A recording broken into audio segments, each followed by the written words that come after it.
منصب اور اقتدار آدمی کو ملتا ہے تو اس کی خوشی کا کوئی ٹھکانہ نہیں رہتا،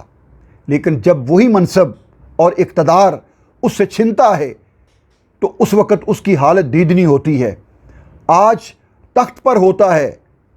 تو کل تختے پر ہوتا ہے۔ یہ ان چیزوں میں جب آدمی خوشیاں تلاش کرتا ہے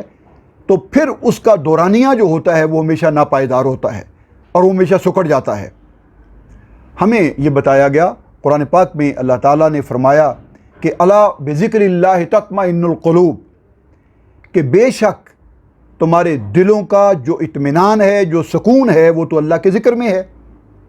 اسی لیے ہمارے جو تہوار عیدین کے ہیں یہ بھی اللہ کے ذکر کے ساتھ ہیں۔ ان میں بھی جو ہمیں تعلیم دی گئی ہے اور ہمیں ان کو سیلیبریٹ کرنے کا جو طریقہ بتایا گیا ہے، اس میں بھی جو ڈومینیٹنگ پوزیشن ہے وہ اللہ کے ذکر کو ہے، اس کی بندگی کو ہے۔ ہم مساجد میں جاتے ہیں، کھلے میدانوں میں جاتے ہیں، وہاں نماز ادا کرتے ہیں، سجدہ شکر بجا لاتے ہیں، یہی بندگی ہے، اور اللہ کا ذکر کرتے ہیں، اور اس سے ہمیں ایک اطمینان ملتا ہے، خوشی نصیب ہوتی ہے۔ اور دوسرا سامعین محترم، دولت جس کی تجوری میں ہوگی ممکن ہے اس کی خوشی کا باعث ہو، طاقت جس کے پاس موجود ہوگی ممکن ہے اس کی خوشی کا باعث ہو جائے، منصب و اقتدار جس کے پاس ہوگا وہ خوش ہو سکتا ہے۔ اب اس کے مقابل جو ہیں جن کے پاس یہ دولت نہیں ہے، ان کے پاس یہ خوشی کی وجوہات نہیں ہیں۔ لیکن عید کا وہ تہوار ہے جس میں کوئی غریب ہو، کوئی امیر ہو، کوئی صاحب منصب ہو، کوئی کمزور ہو، کوئی طاقتور ہو، کوئی دولت مند ہو، کوئی عمارت والا ہو یا کوئی غربت والا جھونپڑی والا ہو، آج سارے لوگ، محل والا بھی اور جھونپڑی والا بھی، ایک سب میں کھڑے ہو کر اللہ تعالیٰ کی بندگی ادا کرتے ہیں، اور تمام لوگ ایک دوسرے کی خوشی میں شریک ہوتے ہیں۔ سامعین محترم، ایک صاحب ایمان اور وہ انسان جو اللہ کے وجود کا بھی منکر ہے اور جو ہدایت کا منکر ہے، ان کی خوشیوں میں فرق کیا ہوتا ہے؟ جب صاحب ایمان اپنے تہوار کے مقام پر جاتا ہے تو اس کے سر پر ہدایت کا تاج ہوتا ہے، لیکن جب کوئی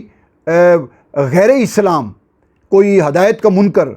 کوئی اللہ کے وجود کا منکر، کوئی دین کا منکر جب اپنے تہوار کے مقام پر جاتا ہے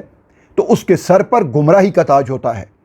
یہ فرق ہوتا ہے اہل ایمان کا اور منکرین ایمان کا، کہ ان کی خوشی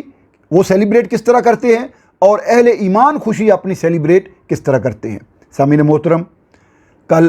عید کا دن ہے، ہمیں جو طریقہ بتایا گیا ہے، ہم نے غسل کرنا ہے،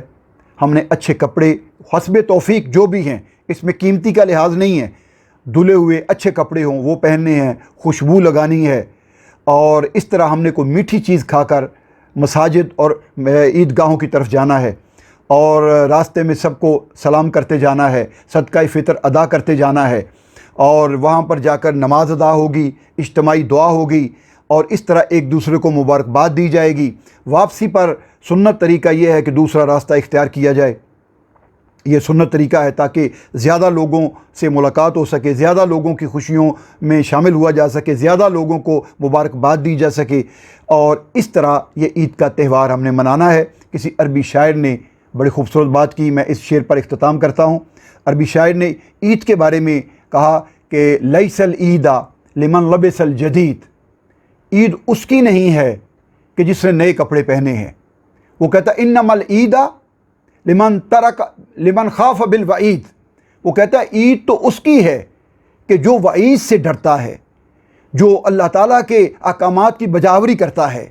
اور اللہ تعالیٰ کی تنبیہ سے ڈرتا ہے۔ پھر وہ آگے کہتا ہے کہ لیس العید لمن رکب المطایا، وہ کہتا ہے عید اس کی نہیں ہے جو قیمتی سواریوں پر عیدگاہ کی طرف آتا ہے، انما العید لمن ترک الخطایا، بلکہ عید اس کی ہے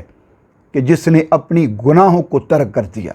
جس نے اپنی خطاؤں کو ترک کر دیا، عید اس کی ہے۔ سامعین محترم، یہ اللہ سے مزدوری لینے کا دن ہے، عید کا دن مزدوری لینے کا دن ہے۔ فرشتے عیدگاہوں مساجد کے دروازوں پر کھڑے ہوتے ہیں اور اللہ تعالیٰ پوچھتا ہے کہ میرے بندے کیوں کھڑے ہیں؟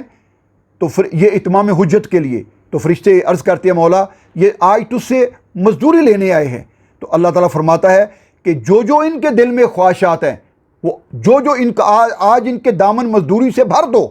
اور اس طرح وہ بندے جو عیدگاہوں کی طرف اللہ کی بندگی کے لیے جاتے ہیں، جب واپس آتے ہیں تو ان کے سروں پر ہدایت کا تاج ہوتا ہے اور ان کے دامن خوشیوں سے، رحمتوں سے اور برکتوں سے بھر جاتے ہیں۔ میری دعا ہے کہ اللہ تعالیٰ اہل اسلام کو، تمام احباب کو، پاکستان کو اور خوشیاں نصیب فرمائے، اور ہم پر جو غم کے سائے ہیں اللہ تعالیٰ اپنے فضل و کرم سے ان کو دور کرے۔ خدا تعالیٰ ہمارے لیے آسانیاں پیدا فرمائے اور اللہ تعالیٰ ہمیں دائمی خوشیاں عطا فرمائے۔ وآخر دعوانا الحمدللہ رب العالمین۔